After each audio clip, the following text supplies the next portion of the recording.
Hello, good afternoon friends, कैसे हैं? दोस्तों, पिछली वीडियो में हम लोगों ने सीखा था साइक्लोप्रोपेन का, जिसे आप इस तरह से 3 मेंबर रिंग सिस्टम के फॉर्म में दिखाते हैं।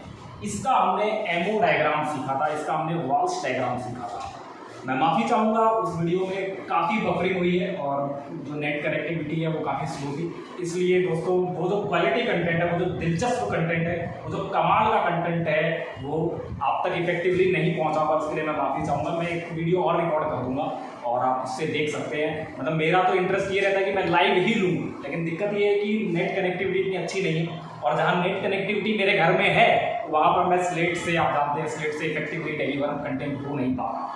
कोई नहीं दोस्तों, उस वीडियो को आप देखिए, उसमें बहुत सा क्वालिटी कंटेंट है। वॉल्स डायग्राम पूरे यूट्यूब पे नहीं है। साइक्लोप्रोपेन का वॉल्स डायग्राम आपको पूरे यूट्यूब पे नहीं मिलेगा। ये मैंने बनाया है, आप देखिएगा, उसे बहुत मजा आएगा आपको, बहुत क्वालिटी कंटेंट आपको सीखने को मिलेगा। और वहीं से मैंने आपको समझाया था कि ये जो सिग्मा इलेक्ट्रॉन रिवीलिंग सिस्टम, मतलब इसमें जो ये सिग्मा इलेक्ट्रॉन आपको दिख रहे हैं, इसमें कहीं आपको पाई नहीं नजर आ रहा। इसमें पाई इलेक्ट्रॉन डेंसिटी मौजूद है। ये पाई सिस्टम की तरह बिहेव करता है। इसे आप अनसैचुरेटेड सिस्टम बोलते हैं। वही मैंने आपको दर्शाया था, वही मैंने आपको सिखाया था दोस्तों। तो मैं आपको क्विक रिकैपिटुलेट कर देता हूं, आप देख सकते हैं। देखिए, हम लोगों ने इस तरह से सीखा था इसको। यहाँ पर मैंने आपको बताया था कि ये जितने भी कार्बन है, ये तीनों ही कार्बन sp2 हाइब्रिडाइज्ड है। मैंने आपको खूब सिखाया था और मैंने आपको इसका एमओ डायग्राम कैसे बनेगा ये मैं आपको एक्सप्लेन कर दिया था। ये सिग्मा नेचर के इलेक्ट्रॉन पेयर होते हैं। मैंने आपको बताया था यार, ये इंटरेक्शन 1-to-1 इंटरेक्शन है। तो ये सिग्मा इलेक्ट्रॉन डेंसिटी है। ये यहाँ पर ये भी सिग्मा इलेक्ट्रॉन डेंसिटी है और ये भी सिग्मा इलेक्ट्रॉन डेंसिटी है। यहाँ पर ये जो sp2 हाइब्रिड ऑर्बिटल है, जिनमें एक इलेक्ट्रॉन थे, ये सब मैंने सारी बातें आपके सामने कंफर्म कर दी थी। और यहाँ सिग्मा सिमेट्री के मैंने एमओज तैयार कर दिए थे। ये मैंने आपको सारी बातें एक्सप्लेन की थी। तो मैं आपको दिखा रहा हूँ कि 3 sp2 हाइब्रिड ऑर्बिटल हैं और वो 3 तरह से इंटरेक्ट कर सकते हैं, जिसमें एक बॉन्डिंग बनता है और 2 एंटी बॉन्डिंग बनते हैं। ये हमने देखा था, इसे आप सिग्मा 1 बोलते थे। बोलो यार, सबसे स्टेबलाइज होता था ये थोड़ा सा डीस्टेबलाइज। बोलो यार, ये दोनों डीस्टेबलाइज हुआ करते थे, एंटी बॉन्डिंग के हुआ करते थे। बोलो यार, ये तो हमें समझ में आता है। ये मैंने आपको एक्सप्लेन कर दिया था। ये तो सिग्मा इंटरेक्शन थी। और फिर हमने पाई इंटरेक्शन भी देखी थी, क्योंकि sp2 हाइब्रिड सिस्टम में sp2 कार्बन है, तो sp2 कार्बन में एक अनपेयर इलेक्ट्रॉन रखने वाला प्योर p ऑर्बिटल रह गया है, जो कि इस तरह से, देखिए, आप जानते हैं, मैं आप इस बात को समझ रहे होंगे, बिल्कुल आप इस बात को बिल्कुल समझ रहे होंगे कि ये जो p ऑर्बिटल है, वो p ऑर्बिटल कुछ इस तरह के दिख रहे होंगे। इस तरह के p ऑर्बिटल होंगे। बोलो यार, अरे बोलो ना भाई, इस तरह के होंगे यार p ऑर्बिटल। इस तरह के p ऑर्बिटल होंगे और ये साइडवेज ओवरलैप करेंगे और इन्हीं से जन्म होगा पाई सिमेट्री एमओज का। और ये 3 पॉसिबल इंटरेक्शन मैंने आपको दिखाई थी, जिसमें 2 तो आपके पास कमाल की बॉन्डिंग थी और एक एंटी बॉन्डिंग इंटरेक्शन था। और यहीं से तैयार हो गया था हमारे पास MO diagram, qualitative energy level diagram of cyclopropane. ये मैं आपको सिखा चुका हूँ, यहीं से मैंने आपको दिखाया भी था। देखिए, 6 इलेक्ट्रॉन थे।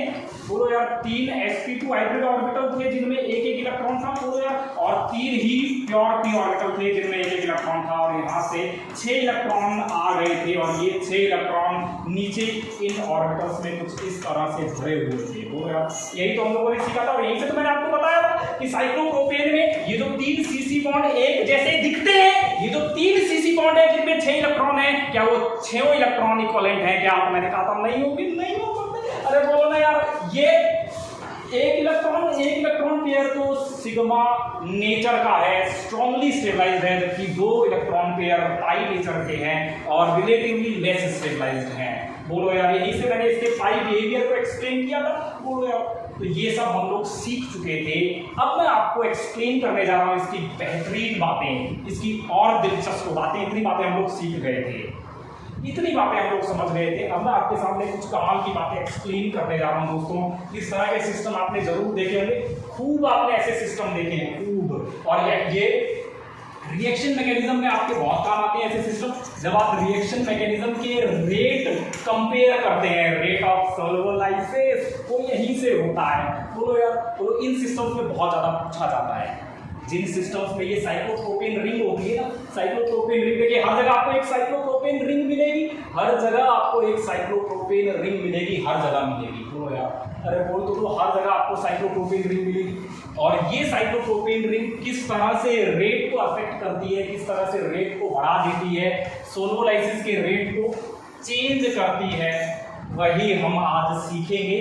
और कब करेगी कब नहीं करेगी, बोलो यार, कब करती है कब नहीं करती, ये सब हम सीखेंगे।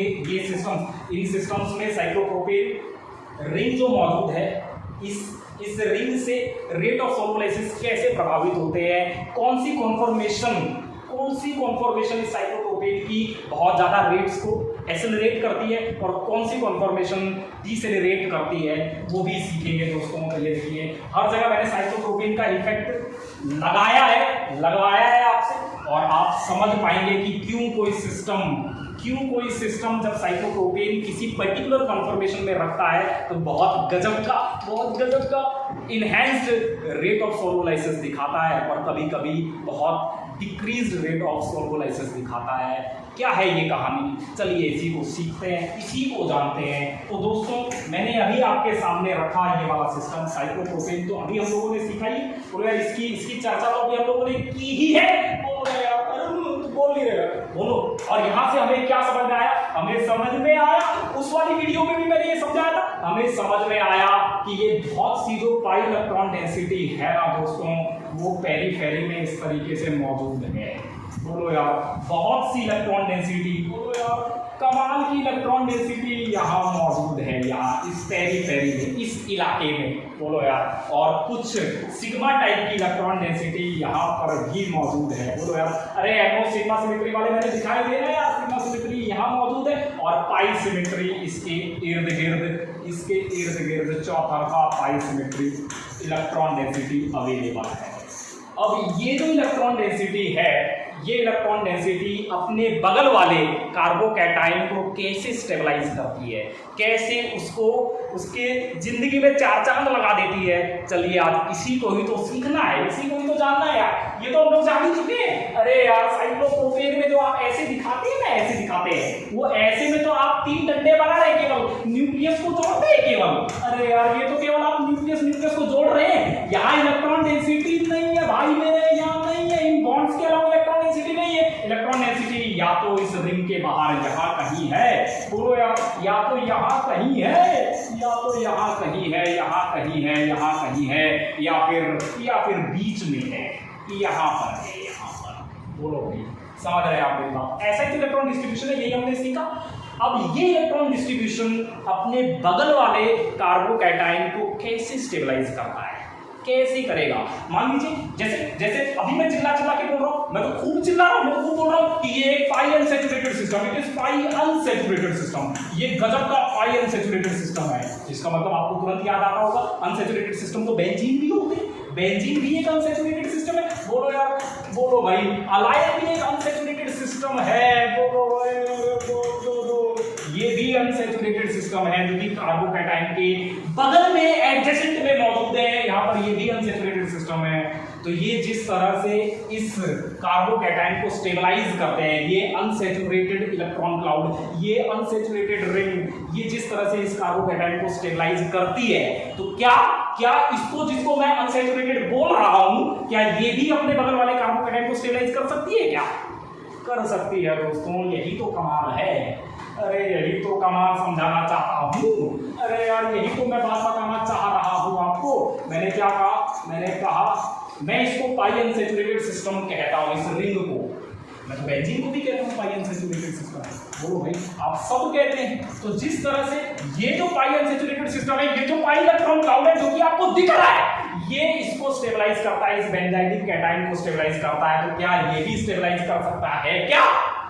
तो दोस्तों उत्तर है भैया, डिपेंड करता है इसके कॉन्फॉर्मेशन पर, इसके कॉन्फॉर्मेशन पर डिपेंड करता है जी, इसकी कॉन्फॉर्मेशन पे डिपेंड करेगा। क्या ये इस कार्बोकैटायन को स्टेबलाइज करेगा या नहीं करेगा? करेगा तो कैसे करेगा? नहीं कर रहा है तो क्यों नहीं कर रहा है? ये सब मैं आपको दिखाता हूं। इसके कॉन्फॉर्मेशन पे ये सारी चीजें डिपेंड करती हैं। तो कॉन्फॉर्मेशन तो आप जानते हैं। चलिए कॉन्फॉर्मेशन का जिक्र कर लेते हैं। जब भी दुनिया में कभी कार्बोकैटायन होते हैं तो आप जानते हैं कार्बोकैटायन तो हमेशा क्या होता है? बोलो यार, अरे बोल तो दो यार, बोलो भाई। कार्बोकैटायन हमेशा क्या होगा? sp2 हाइब्रिडाइज होगा सर। sp2 हाइब्रिडाइज इसकी एक रिक्वायरमेंट होती है, बोलो यार, और दूसरी रिक्वायरमेंट इसकी प्लेनरिटी है। प्लेनर भी होगा और sp2 भी होगा बोलो यार। तो प्लेनर भी होगा और sp2 भी होगा। इससे हमें एक बात तो समझ में आती है, अगर कभी भी मैं ये वाला जो सिस्टम है इसको आप बोलते हैं, ये क्या है? साइक्लोप्रोपेन। बोलो यार, ये साइक्लोप्रोपेन है तो आप इसको बोलते हैं साइक्लोप्रोपाइल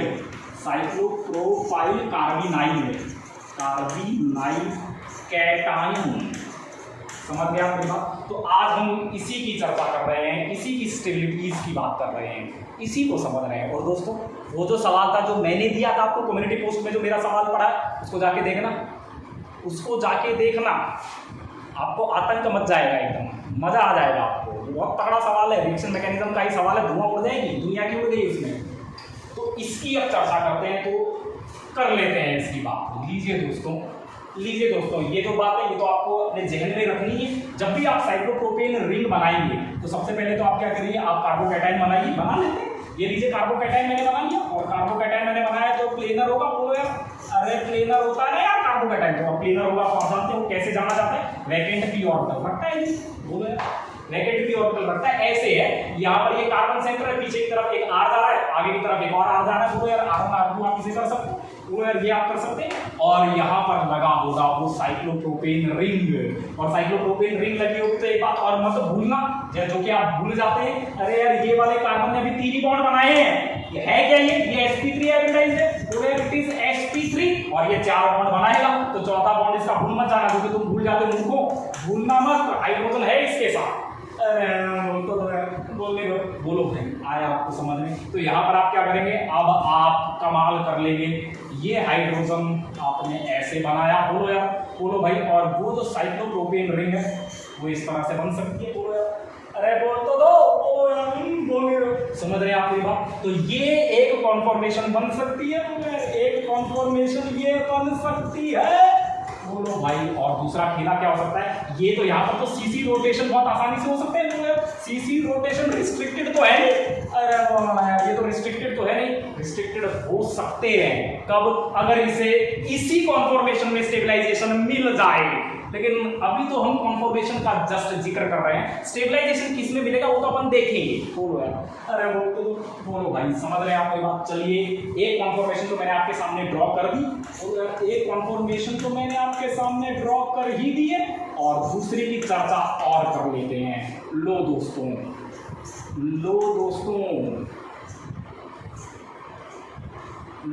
आप मेरी बात समझ रहे होंगे? आप मेरी बात समझ रहे होंगे? ये हमने बना लिया, और दूसरी जो कॉन्फॉर्मेशन है वो बन सकती है, क्या बन सकती है? इसमें वैकेंट पी ऑर्बिटल लगा लो, इसमें वैकेंट पी ऑर्बिटल लगा लिया आपने। चलिए, दूसरी कॉन्फॉर्मेशन की और चर्चा कर लेता हूँ। दूसरी कॉन्फॉर्मेशन भी उतनी ही आसानी से आप ड्रॉ कर सकते हैं, और वो है सिंपल, बहुत सिंपल है। हाइड्रोजन को आप ऊपर कर दीजिए, और एक बॉन्ड यहाँ ले आइए रिंग का, एक पीछे की तरफ चला जाएगा, और इस तरीके से आप इसे जोड़ सकते हैं। जोड़ सकते हैं, बोलो ना यार, जोड़ सकते हैं सर, जोड़ देंगे सर, कोई दिक्कत ही नहीं है सर, सब पानी की तरह समझ में आ गया सर। और अब दोस्तों कमाल ये है दोस्तों, इसको आप कहते हैं bisected conformation. It is bisected conformation, इसे आप बाइसेक्टेड कॉन्फॉर्मेशन कहते हैं, और इसे आप कहते हैं परपेंडिकुलर कॉन्फॉर्मेशन। क्या कहते हैं? Perpendicular conformation.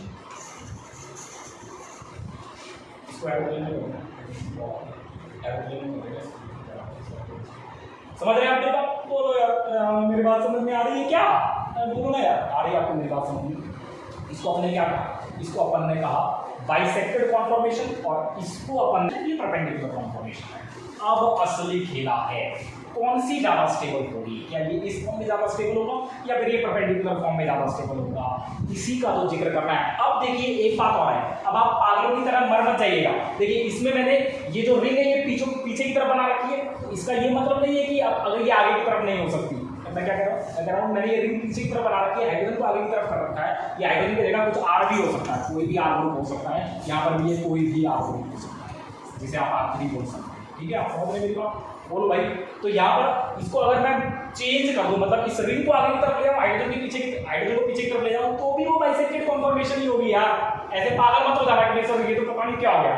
अरे मूर्खों, मैं ये कह रहा हूँ यार, तो तुम यार मूर्खी हो गया, ये कह रहा हूँ मैं, समझ रहे हैं आप मेरी बात। मैं क्या कह रहा हूँ, मैं ये कह रहा हूँ कि मान लीजिए रिंग को आप आगे की तरफ कर दें, अरे रिंग को आप आगे की तरफ ऐसे कर दें और पीछे हाइड्रोजन ऐसे चला जाए, कोई दिक्कत नहीं है भाई। क्या इसमें क्या फर्क पड़ेगा, इससे क्या फर्क पड़ जाएगा, समझ रहे हैं आप मेरी बात, कोई दिक्कत नहीं। और इसको भी आप कर सकते हैं, इस हाइड्रोजन को आप नीचे कर दें, रिंग को ऊपर की तरफ कर दें, अरे इसका ऐसे कर लें, ऐसे ऐसे कर लो यार, ऐसे ऐसे ऐसे, अगर ये ऐसे हो जाएगा तो भी कोई फर्क नहीं पड़ेगा, तो भी आप इसे परपेंडिकुलर ही बोलेंगे भाई।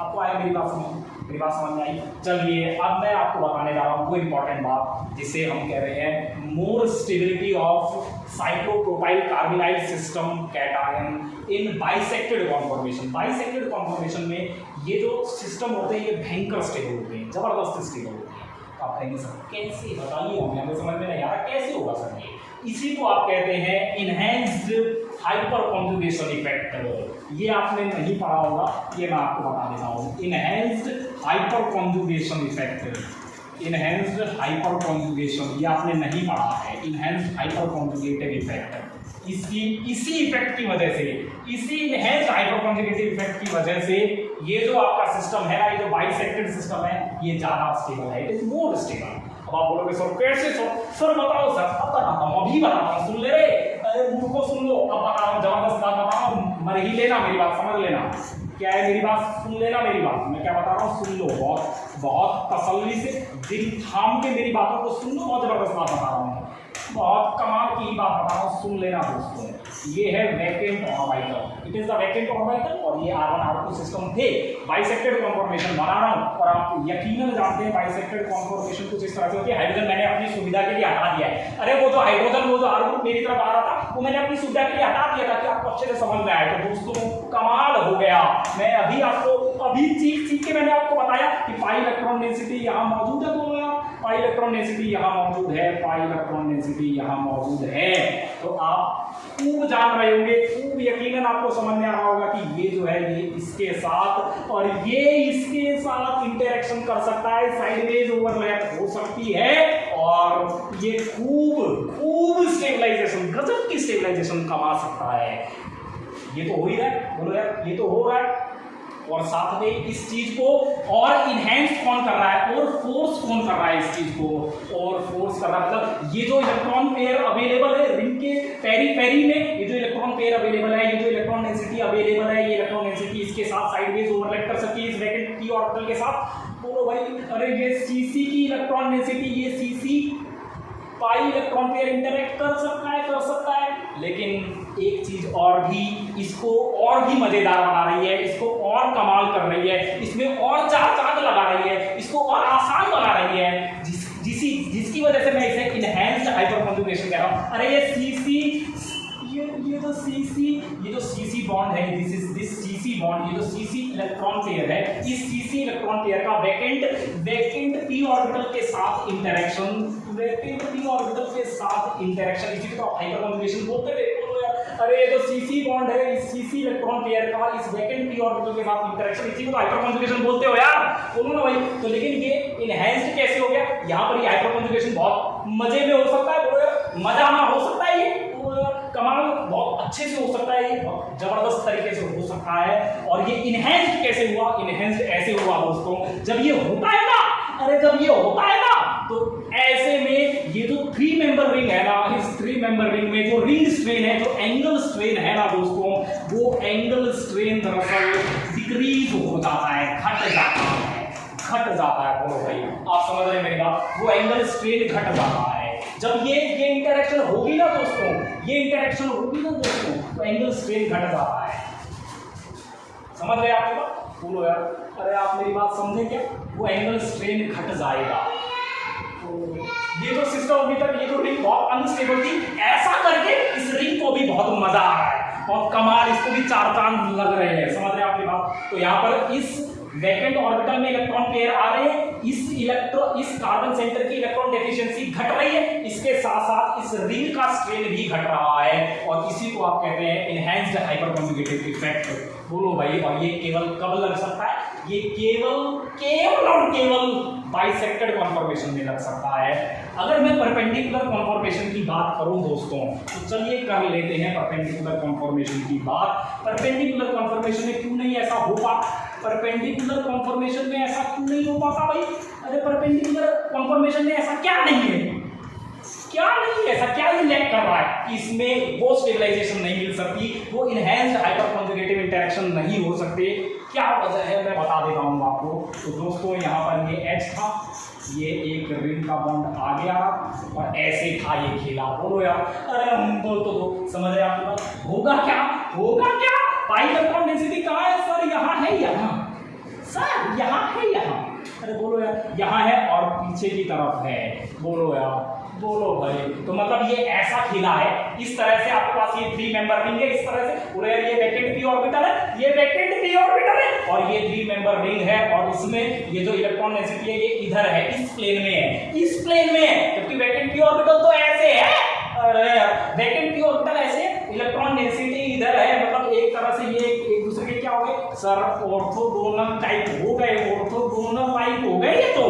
अरे सर, ये तो ऑर्थोगोनल जैसे हो गए और अगर ऑर्थोगोनल हो ही जाएंगे, ये इलेक्ट्रॉन डेंसिटी तो वैसे भी किसी काम की नहीं है। बोलो यार, ये वाला तो किसी काम का है ही, वैसे ही काम का नहीं है। बोलो यार, लेकिन ये जो काम के थे ये ऑर्थोगोनल हो गए, लाइक ऑर्थोगोनल हो गए, अप्रॉक्स ऑर्थोगोनल हो गए और ऐसे में ये इंटरेक्ट ही नहीं कर पाएंगे।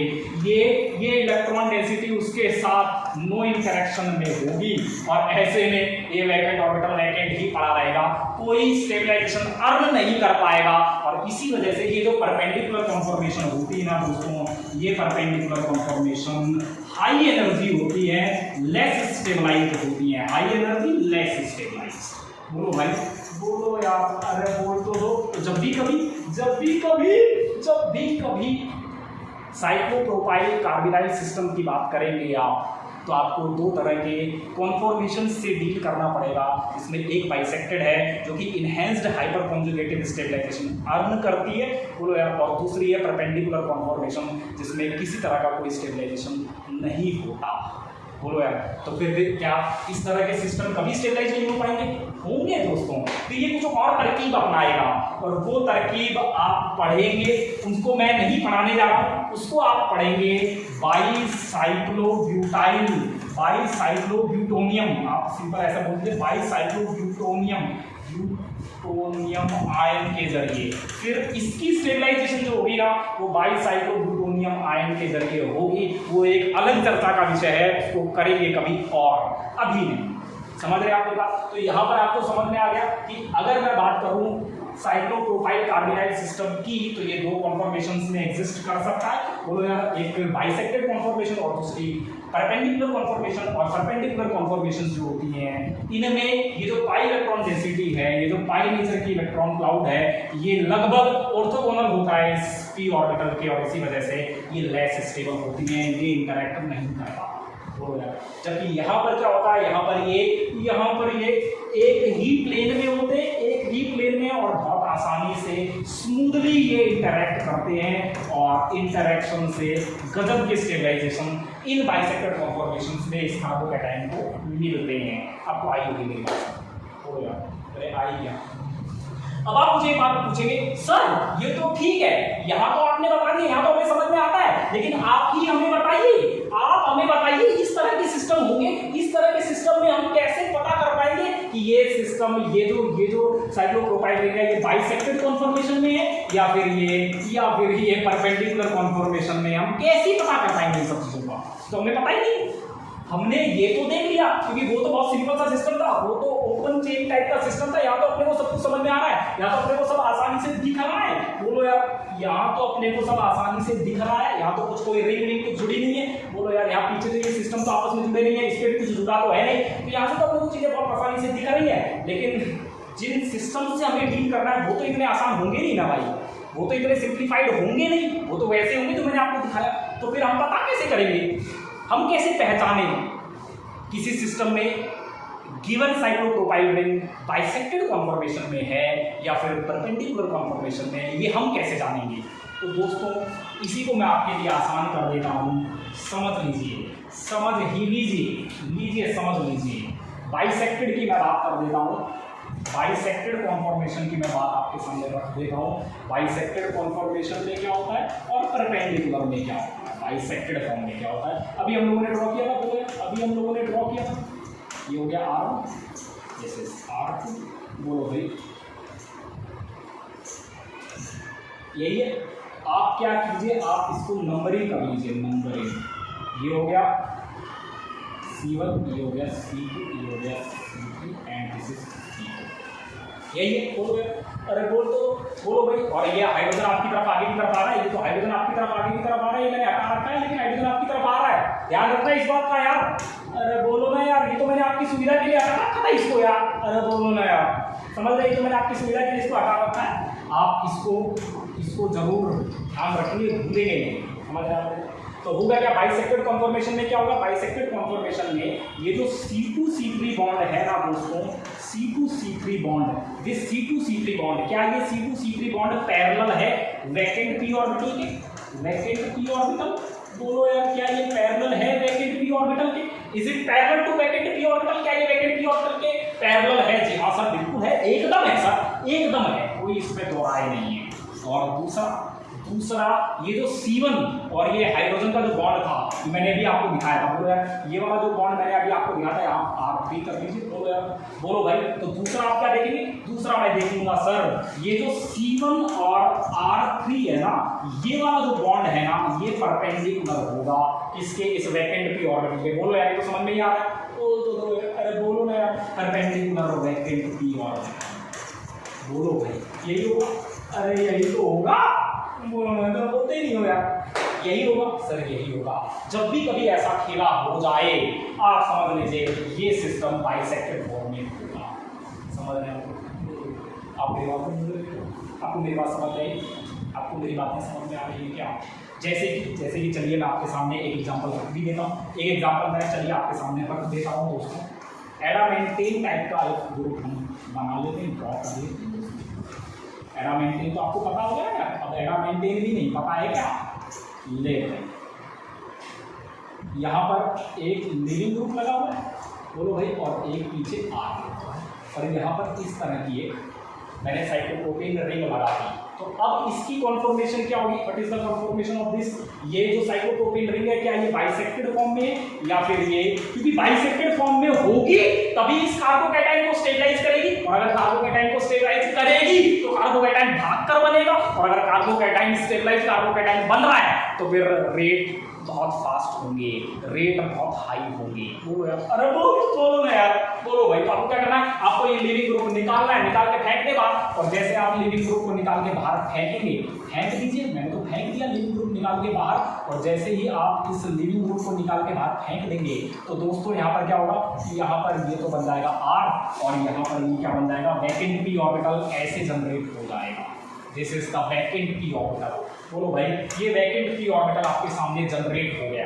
बोलो यार, आपकी तरफ आ रहा है ये p ऑर्बिटल, अरे बोल तो ये जो लिविंग ग्रुप था, ये sp3 हाइब्रिड ऑर्बिटल था, ये आपकी तरफ आ रहा था, तो जैसे ये p में कन्वर्ट होगा तो ये ऐसे आ जाएगा। बोलो यार, और अब अगर आपको बताना हो, बताइए ये कैसा सिस्टम होगा, क्या ये बाइसेक्टेड फॉर्म है, is it A bisected form, क्या ये बाइसेक्टेड फॉर्म है, क्या ये बाइसेक्टेड फॉर्म है, या फिर ये परपेंडिकुलर फॉर्म है। तो आप मुझे खुद बता देंगे, आप मुझे खुद बता सकते हैं, बहुत आसानी से आप मुझे बता सकते हैं। बताइए दोस्तों, क्या होगा ये, क्या है, ये p ऑर्बिटल आपकी तरफ आ रहा है, तो यार इस p ऑर्बिटल को और ढंग से बना लेते हैं। तो यार इस p ऑर्बिटल को अगर मैं और ढंग से बनाऊं, आपकी तरफ आ रहा है ये, इसको आप ऐसे कर सकते हैं,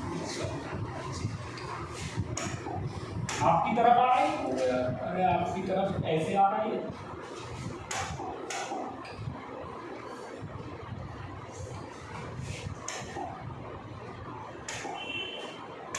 आपकी तरफ आ रहा है और यहाँ पर ये R ग्रुप लगा हुआ और इस p ऑर्बिटल को मैं ऐसे बना देता हूँ और आपकी सुविधा के लिए ये लीजिए आपकी तरफ आ रहा है।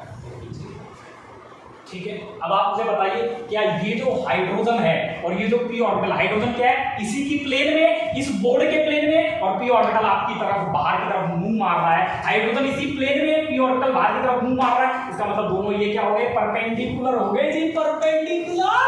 और जब भी कभी इस C1 से लगा हुआ ये हाइड्रोजन या ये R परपेंडिकुलर होता है p ऑर्बिटल के, तो कॉन्फॉर्मेशन बाइसेक्टेड ही होती है। बोलो यार, तो ये क्या हो गई, it is bisected conformation, this is bisected form. और अगर बाइसेक्टेड फॉर्म है तो भाई ऐसे में ये बनने वाले कार्बोकैटायन को बहुत ज्यादा स्टेबलाइज करेगी। और अगर आपको VBT के टर्म में समझना है इस चीज को, देखिए VBT के टर्म में अगर आपको इस चीज को समझना है, इस चीज को VBT के टर्म में समझना है तो कुछ नहीं करना, बॉन्ड तोड़ देना। अरे VBT के टर्म में अगर आपको इसी चीज को समझना था तो आपको कुछ नहीं करना है भाई, अरे कुछ नहीं करना, R1 R2 है, बस इस बॉन्ड को तोड़ दो, यहाँ पॉजिटिव था तोड़ दो इस बॉन्ड को, दैट्स इट। तुम बोल नहीं रहे हो। और अगर ये टूट जाएगा तो ये सिंपल क्या बन जाएगा, सिंपल बन जाएगा कुछ इस तरह का सिस्टम, R1 R2 पॉजिटिव। बोलो भाई, अरे बोलो यार, समझ रहे आप पूरी बात। और ऐसे में ही आप इसका रेजोनेंस हाइब्रिड बनाते हैं कुछ इस तरीके का रेजोनेंस हाइब्रिड आप इसका बनाते हैं।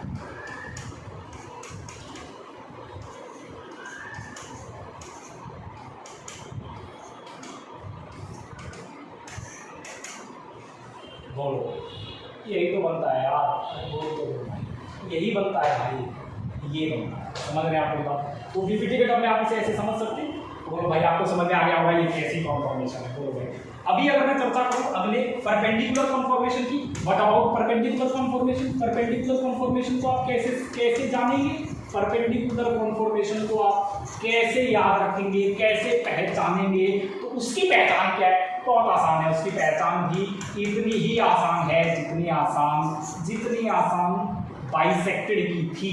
तो परपेंडिकुलर में आप कैसे बनाएंगे सर, इसको आगे की तरफ बना देता हूँ, एक बॉन्ड पीछे की तरफ जा रहा है और ये R3 ऐसे है। बोलो यार, और यहाँ पर वैकेंट d ऑर्बिटल, बोलो यार यहाँ वैकेंट d ऑर्बिटल है, अरे ऐसे ही तो है यार।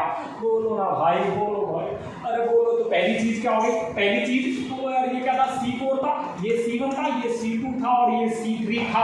तो आपको समझ में आ रहा होगा कि ये वाली जो लाइन है और ये वाला जो ऑर्बिटल है ये एक दूसरे के क्या हो गए, परपेंडिकुलर हो गए सर। तो C2 C3 बॉन्ड क्या हो जाएंगे, परपेंडिकुलर हो जाएंगे वैकेंट p ऑर्बिटल के, वैकेंट p ऑर्बिटल के। बोलो यार, वैकेंट p ऑर्बिटल के। बोलो भाई, और दूसरी पहचान क्या है सर, ये जो C1 R3 बॉन्ड था ना सर, ये जो बॉन्ड है ना सर, ये पैरेलल है, पैरेलल। ये देखिए ऐसे जा रहा है, यहाँ पर ये p ऑर्बिटल है, वैकेंट p ऑर्बिटल, और ये बॉन्ड जा रहा है तो ये पैरेलल हो जाएगा सर वैकेंट p ऑर्बिटल की। बोलो यार, अरे आया समझ में। तो ये हो गई आपकी परपेंडिकुलर कॉन्फॉर्मेशन, आया आपको समझ में। तो चलिए मैं आपको परपेंडिकुलर कॉन्फॉर्मेशन भी सिखा देता हूँ, आपको परपेंडिकुलर कॉन्फॉर्मेशन भी बता देता हूँ।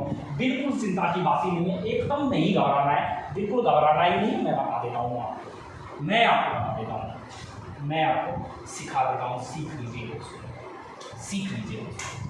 इसका एग्जाम्पल भी मैं आपको सिखा देता हूँ, और फिर आपके लिए होमवर्क में है जो शुरू में हमने वो जो 12-13 सिस्टम जो मैंने ड्रॉ कर रखे हैं उसमें फिर आपको बताना है कौन किस कॉन्फॉर्मेशन में है, साइक्लोप्रोपेन किस सिस्टम में कैसी कॉन्फॉर्मेशन रखता है। जो गिवन सिस्टम है इसमें हर जगह साइक्लोप्रोपेन रिंग है, मैंने दिखाया था आपको। तो ये किस स्टेट में है, किस कॉन्फॉर्मेशन में है, समझ रहे हैं आपकी बात। चलिए मैं इसको ड्रॉ कर लेता हूँ, ये हो गया। और यहाँ आपने लगा दिया लिविंग रूम और यहाँ मैंने लगा दिया ये लगा दिया मैंने। अब आप मुझे बताइए दोस्तों, now you will tell me, बताइए आप मुझे क्या होगा इसमें। ये जो साइक्लोप्रोपेन रिंग है ये किस कॉन्फॉर्मेशन में एग्जिस्ट कर रही है, इसकी कॉन्फॉर्मेशन क्या है ये आपको मुझे बताना होगा। बताइए दोस्तों क्या। देखिए पहले तो ये जैसे ड्रॉ है, अगर आपने उसी को माई बाप मान लिया तो आप बर्बाद हो जाएंगे। क्यों? क्योंकि यहाँ पर ये sp3 है, इट इज sp3, और sp3 में ये रिंग कैसे होगी, sp3 में ये साइक्लोप्रोपेन रिंग कैसे होगी, ऐसे होगी दोस्तों, ऐसे। अरे मूड को देख तो लो, ऐसे होगी भाई, बात समझिए कैसे होगी, कैसे होगी सर मैं बताऊंगा सर। तो बता भाई कैसे होगी, बता सर। कुछ नहीं है सर, देखिए दो बॉन्ड तो सर आपने इस बॉन्ड के प्लेन में बना दिए, तो फिर सर जो दो बचे हुए बॉन्ड है ना सर, वो तो ऐसे बनेंगे सर, ऐसे बनेंगे सर, ऐसे बनेंगे। बोलो यार, और अगर लीविंग ग्रुप लीव कर गया तो यहाँ पर जो कार्बोकैटायन बनेगा वो प्लेनर होगा। बोलो यार, इट विल बी प्लेनर। और अगर ये प्लेनर होगा तो ये ऐसा सिस्टम है। बोलो यार, ऐसा और ऐसा सिस्टम है, ऐसा और ऐसा सिस्टम है। और अगर ये प्लेनर होगा तो ये बॉन्ड क्या होंगे, ये थोड़ा नीचे जाएगा, ये भी नीचे जाएगा, ये सब एक प्लेन में आ जाएंगे। और यहाँ पर वैकेंट पी ऑर्बिटल कुछ इस तरह से चलेगा। इस तरीके से वैकेंट पी ऑर्बिटल चलेगा। ये vacant P orbital, this vacant P orbital, ये वैकेंट पी ऑर्बिटल और ये आपका C1R3 बॉन्ड। अब आप मुझे खुद ही समझदार हैं, बता दीजिए क्या है सर। ये तो हमें पैरेलल दिख रहे हैं सर, पैरेलल दिख रहा है सर ये। और पैरेलल दिख रहा तो मैंने बता तो दिया, जब भी कभी ये C1R3 पैरेलल होगा तो भैया परपेंडिकुलर कॉन्फॉर्मेशन होगी। आया आपको समझ में? आपको ये बातें समझ में आई कि कैसे कोई cyclopropyl carbonyl system carbocation stabilization earn करता है डिफरेंट कॉन्फॉर्मेशंस में। समझ रहे हैं आपकी बात? अब आपके लिए जो असाइनमेंट है वो असाइनमेंट आपके लिए ये 12-13 सवाल जो मैंने शुरू में रखे थे यही है, यही आप इनको नोट कर लीजिए। और इनमें अब आप मुझे बताएंगे कौन से सिस्टम में साइक्लोप्रोपाइल रिंग किस तरह का कॉन्फॉर्मेशन रखती है। आया आपको समझ? अब आप मुझे ये बताएंगे और उसके बाद फिर हम लोग चर्चाएं करेंगे। इसकी तो चर्चा करेंगे और इसके साथ साथ पहले तो इनकी कॉन्फॉर्मेशंस की चर्चा करेंगे और फिर उसके साथ साथ मैं कुछ rate of reactions, rate of solvolysis आपको कंपेयर करवा दूंगा इस साइक्लोप्रोपेन के होने की वजह से। समझ गए आपको मेरी बातें? पल्ले पड़ गई क्या, गले उतर गई क्या मेरी बातें? तो दोस्तों ये था असली खेला, ये था पूरा खेला इस क्लास का। सो मिलते हैं हम लोग अगली क्लास में बेहतरीन कॉन्सेप्ट के साथ। और मेरी बुक्स के बारे में आप जानते होंगे, बुक्स की मैं थोड़ी सी चर्चा आपके लिए कर देता हूँ। मेरी बुक्स आपको पता ही होगा, मार्केट में मेरी बुक्स अवेलेबल हो गई है दोस्तों, तो उनके लिए आप एकदम बिल्कुल लग जाएंगे। टीवन की बुक मैंने अवेलेबल करवा दी है, आप जानते ही हैं। सबसे ज़बरदस्त कंटेंट है इसमें, प्रीवियस ईयर का 2012 से लेकर 2021 तक के सोल्यूशन, और 22 का भी मैंने बना दिया है। बस ऑफिशियल आंसर की का वेट है, जैसे आएगा उसको ऐड कर दिया जाएगा। अगर आपको यहाँ तक लेनी तो आप ले सकते हैं, और जो बचा 22 का पेपर है वो मैं मेल कर दूँगा, कोई चिंता की बात नहीं है। हाँ, अमेजन पे भी जस्ट बहुत अमेजन का काम चल रहा है, बस वो अवेलेबल हो जाएगी अमेजन पे भी, एकदम चिंता ही मत करिए। अमेजन पे भी मैं काम कर रहा हूँ, हो जाएगा वो भी। गेट की PYQ है, बहुत क्वालिटी कंटेंट है। मेरी एक रिव्यू की वीडियो भी है, वो भी आप देख सकते हैं। जिन बच्चों ने बुक सुन ली है उनको समझ में आ रहा है कि वो बुक कैसी उनके रिव्यू है, तो आप देख सकते हैं। तो यहाँ पर 2001 से लेकर 2022 तक के सोल्यूशन है, पिछले साल के कंप्लीट 99% 99% और वो भी मैंने सिंगल हैंडेडली किए, देख लेना। और तीसरा है IIT जैम का जितना अवेलेबल मटेरियल मार्केट में है, जो 100 पॉइंट जिनसे आप लेते हैं वो सब मेरा ही बनाया हुआ है, पहली बात तो ठीक है। और उससे भी अपडेटेड मैंने यहाँ बनाया है, तो आप उसको छोड़ के इसको लीजिए। 2015 से लेकर 2022 तक जबरदस्त कॉन्सेप्ट मैंने यहाँ डिस्कस किए हैं और बहुत डिटेल सोल्यूशन आपको दिए, ताकि आपको पूरा अंदाजा हो जाए कि आपको तैयारी कैसे करनी है। तो दोस्तों मिलते हैं अगले सेशन में, तब तक आप अपना ध्यान रखें, खुश रहें और बेहतरीन करेंगे। आप कॉन्सेप्ट को सीखिए भाई, कॉन्सेप्ट सीखिएगा तो कमाल हो जाएगा। चलिए दोस्तों, बहुत बहुत धन्यवाद आपका, शुक्रिया, बाय बाय, टेक केयर।